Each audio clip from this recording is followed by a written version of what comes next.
குரு கடாட்ச சித்திரஸ்து. ஒருவருடைய ஜாதகத்துல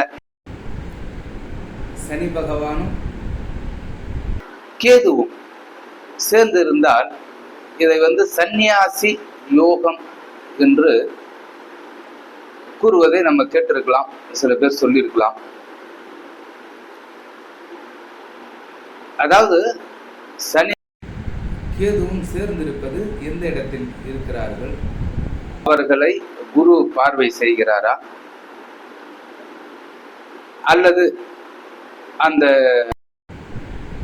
கேதுவும் சனீஸ்வர பகவானும் சுபத்துவம் ஆகுகிறார்களா, அவர்களுடைய வாங்குகிற அவர்கள் இருக்கக்கூடிய நட்சத்திரம் சுப நட்சத்திரமா அப்படின்றத முழுமையா ஆய்வு செய்த அப்புறம்தான் இது சந்நியாச யோகமா இல்லையா என்பதை முடிவு செய்யக்கூடிய ஒரு மாதிரி சனியும் எதுவும் சேர்ந்து முழுமையான சந்நியாசி யோகம் என்று சொல்ல கூறவும் இயலாது.